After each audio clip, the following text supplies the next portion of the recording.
구독자 여러분 사랑합니다. 오늘의 주제는 현금 흐름표입니다.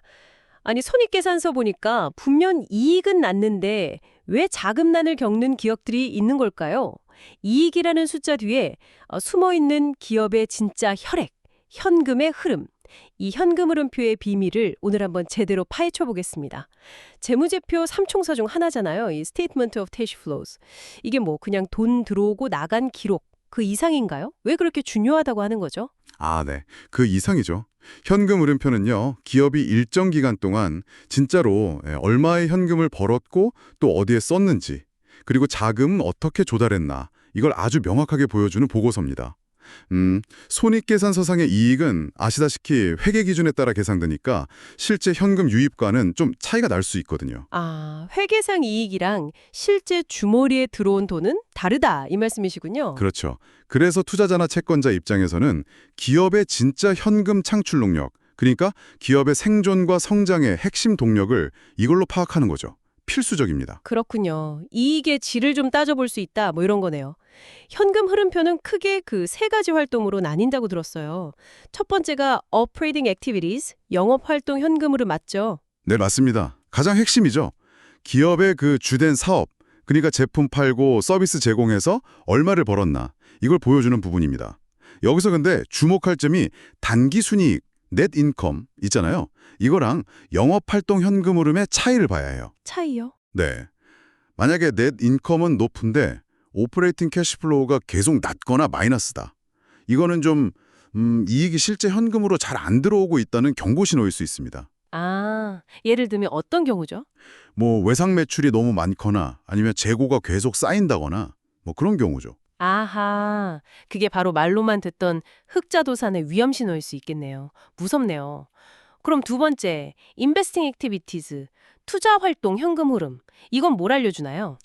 인베스팅 액티비티스는 이제 기업이 미래 성장을 위해서 어디에 돈을 쓰고 있는지 그걸 보여줍니다. 예를 들어서 뭐 공장을 새로 짓거나 설비를 늘리거나 뭐 기술 개발에 투자하거나 다른 회사를 사거나 이런 데 현금을 쓰면 마이너스로 기록되고요. 네네. 반대로 가지고 있던 뭐 건물이나 유가증권 같은 자산을 팔면 플러스가 됩니다. 그럼 마이너스라고 무조건 나쁜 건 아니겠네요. 미래를 위한 투자니까. 그렇죠. 건전한 기업이라면 보통 영업활동으로 잘 번 돈을 미래를 위한 투자 활동에 꾸준히 사용하는 경향이 있으니까요.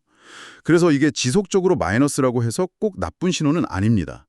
다만 어떤 종류의 투자인지 그리고 그 돈이 어디서 났는지 이걸 같이 봐야죠. 돈이 어디서 났는지.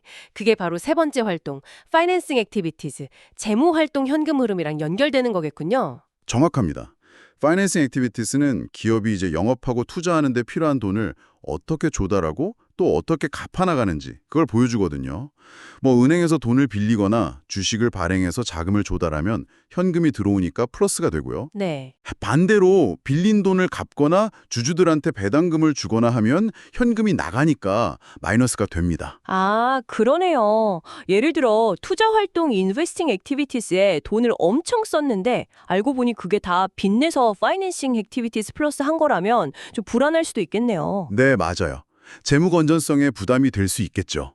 그래서 이 세 가지 활동의 현금 흐름을 다 같이 유기적으로 분석해야 기업의 전체적인 재무 스토리를 읽을 수 있는 겁니다. 그렇군요. 이게 참 연결되어 있네요. 근데 실무에서는 주로 인다이렉트 메서드, 간접법을 써서 영업활동 현금 흐름을 계산한다고 하더라고요. 넷 인컴에서 시작해서 이렇게 조정해 나가는 방식이라고요. 네, 맞습니다.